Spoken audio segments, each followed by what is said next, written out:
Assalamualaikum warahmatullahi wabarakatuh. Halo teman-teman, ketemu lagi dengan saya Wulan di Prodi Bisnis Digital Universitas Al Irsyad Cilacap. Kita ketemu lagi di sesi ke-13 ya, tentang digital marketing dalam Technopreneur. Di sini juga kita sudah masuk ke part yang ketiga ya videonya. Oke, kita akan make it quick. Kita akan sharing juga informasi tentang sales funnel atau corong adalah representasi customer journey dalam mengkonversi pelanggan. Sedangkan kalau sales pipeline itu menunjukkan tahapan-tahapan yang dilalui calon pelanggan selama proses penjualan melalui sudut pandang seller. Tuh ya, di sini ada sales pipeline dan di sebelahnya ada sales funnel gitu. Kalau funnelnya itu berbentuk corong, nanti teman-teman akan ketemu dengan customer journey ya. Journey itu perjalanan dari customer itu seperti apa. Nanti kita akan sedikit spill, tapi kita tidak akan terlalu banyak membahas itu karena nanti ada penjelasan lebih lanjut tentang hal tersebut. Oke, kita lanjut dulu. Nah, sebelum kita masuk ke customer journey, itu ada yang disebut dengan buyer persona atau persona dari customer. Jadi ini persona itu personifikasi lah. Kita jadi mengambil contoh salah satu dari pelanggan utamanya kita, baik itu fiksi atau mungkin kita juga sudah ada orang yang kita, ini nih customer kita nih gitu. Ini bisa kita pakai sebagai eh, orang yang memang jadi tujuan target utama kita gitu ya dari produknya kita. Jadi di sini nanti akan ketemu dengan buyer persona apa aja. Kita nanti deskripsikan secara demografis baik itu usianya berapa, gendernya apa, kemudian edukasinya apa, kemudian income-nya berapa, terus challenge yang dia hadapin tuh apa sih, kemudian produk kita itu bisa ngapain gitu untuk mengatasi challenge-nya dia atau mengatasi ketakutan atau mungkin ngatasin kebutuhannya dia tuh apa gitu. Kemudian behaviornya, apakah ada perilaku tertentu yang mewakili atau yang membuat orang ini itu menjadi perwakilan dari calon customer kita apa aja gitu. Mungkin mereka itu sukanya nongkrong di kafe atau apalah gitu, mungkin itu bisa disebutkan. Kemudian secara geografi kita juga bisa mencantumkan, oh dia tuh tinggalnya di mana, kemudian eh, banyak beberapa informasi tentang geografik ya. Contoh dia itu mungkin bahasanya di mana, tinggalnya di mana, cuacanya seperti apa, itu juga bisa masuk kategori itu. Kemudian challenge-nya tadi ya kita sudah bahas apa kesulitannya dia, apa ketakutannya dia yang mungkin nanti bisa menjadi trigger atau eh, sesuatu hal yang membuat dia bisa kita targetkan sebagai calon customer kita. Kemudian apa sih yang dia sukai? Kemudian mungkin dia punya uh, apa ya kegiatan dengan email atau mungkin dengan internet enggak gitu. Seberapa sering dia itu ngeklik uh, Facebook atau mungkin itu bisa kita cantumkan juga gitu ya. Tidak ada kriteria pasti apa aja yang harus tercantum di dalam buyer persona. Jadi yang ada di sini adalah perkiraan. Biasanya beberapa orang yang membuat buyer persona itu paling tidak mencantumkan demografi, kemudian behavior, geographic, challenge, dan lain-lain gitu ya.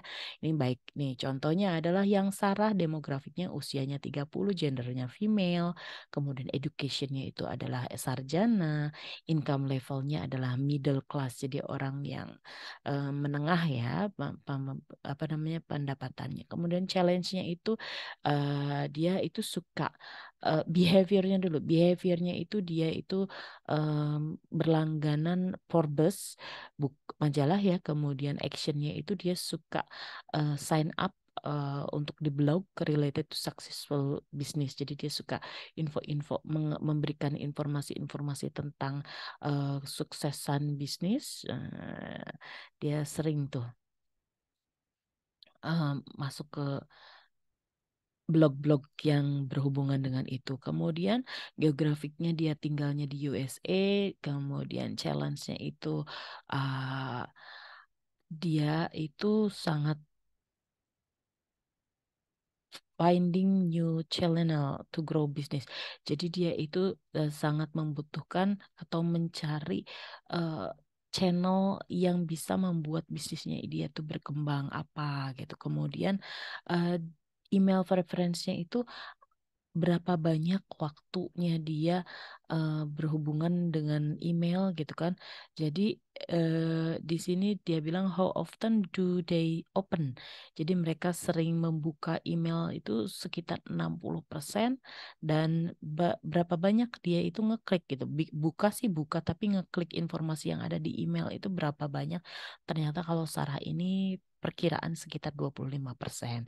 Jadi informasi awal inilah yang membuat nantinya bisa berguna kepada buat kita sebagai penjual. Dan kemudian ini kok ada ngomongin tentang email? Ya, karena ini nanti ada hubungannya dengan apa yang kita jual. Tetapi kalau kita jualannya nggak ada hubungannya sama email, mungkin kita mencantumkannya hal lain di situ gitu ya.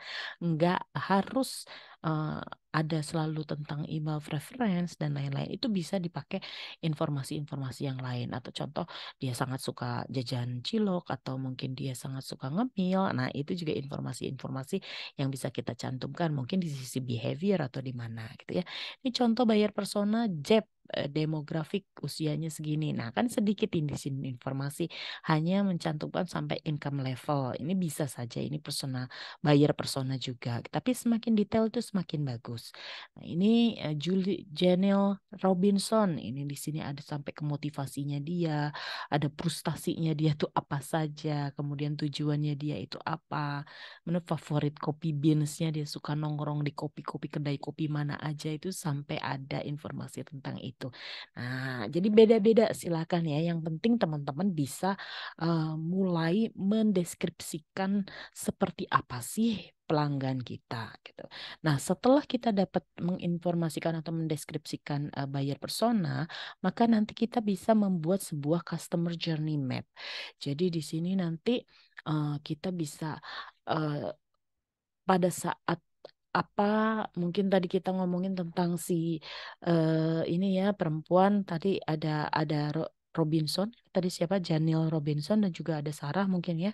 Nah, mungkin dia ini kalau di sini buyer personanya adalah seorang solo business traveler, jadi seorang orang yang selain melakukan traveling bisnis, dia sudah menikah, umurnya 40 tahun, dia tamu hotel. Jadi di sini ada beda lagi dengan orang-orang sini. Tapi ini nanti buyer persona yang di sini bisa kita masukkan juga sama seperti di sini. Nah, kalau kita sudah masukkan ke sini, maka ininya pun juga berbeda. Ini disesuaikan ya dengan masing-masing customernya kita. Maka kita mencontohkan atau kita menuliskan customer journey-nya itu seperti apa. Pertama kali dia in touch sebelum dia menggunakan eh, produknya kita tuh dia itu taunya iklan kita atau taunya perusahaan kita itu dari mana. Nah, kita tracking tuh mungkin dia itu awalnya adalah dari Google Search gitu atau bisa saja dia waktu itu tuh lagi masuk ke website atau mungkin kita atau mungkin dia itu nanya ke temennya. Nah, bisa saja seperti itu. Jadi pada saat itu dia researching optionnya itu atau tindakan pada saat dia aware itu mencari tahunya seperti apa. Kemudian di sini dia ternyata touch point-nya itu bisa melalui web experience. Kemudian channelnya untuk pada saat awareness ini ya karena ada SEO ya, ada kemudian ada landing page, maka dia dia ngeklik ke situ. Kemudian moment of truth-nya di sini. hotel appear on Google Search. Jadi ada informasi tentang hotelnya kita itu di Google, kemudian dia tahu. Kemudian setelah tahu, maka dia itu mempertimbangkan consideration option. Kemudian conversing. Nah, pada saat dia choosing using itu dia nyari tahu, kan dia cari-cari tahu ini gimana caranya, cari-cari reviewnya orang lain. Kemudian pada saat dia sudah choosing, maka dia mengagendakan untuk trip. Nah, setelah dia menggunakan, dia masuk ke sisi yang step yang di sini yaitu loyalty. Nah, dia itu akan memberikan informasi kepada orang lain kalau dia memang puas. Kemudian atau kalau enggak ya tergantung ya ke kalau dia ternyata enggak puas ya dia juga bisa menyampaikan hal itu. Nah, kemudian kalau dia sudah puas disebut dengan loyalty dia menggunakan kembali jasanya kita gitu. Di sini ada di sini ada channelnya itu mungkin kita menawarkan sama dia itu loyalty program. Jadi karena ibu ini namanya nggak ada ya harusnya biasanya ada. Nah, karena contoh Ibu Wulan, contoh karena Ibu Wulan ini sudah pernah menggunakan eh, travelnya kami, maka kami berikan Ibu diskon pemakaian atau diskon voucher sebesar 20% untuk hotel apa. Nah, itu bisa saja sebagai program loyalty ya, biar customernya kita itu balik lagi dan menggunakan lagi jasa kita gitu. Kemudian yang kelima adalah advocacy. Di sini returning repeatedly. Jadi berulang lagi, make lagi. Jadi ini bisa secara long term gitu. Kalau yang tadi di sini kan baru check out aja ya, baru baru nyoba lagi, kemudian seneng gitu karena ada promo lagi gitu kalau di loyalty. Tapi kalau advocacy ini ya cuman email pemberitahuan biasa aja tanpa kupon pun dia sudah auto balik lagi make perusahaan jasa layanannya lagi gitu. Gitu teman-teman ya, informasi yang bisa Ibu share tentang customer journey.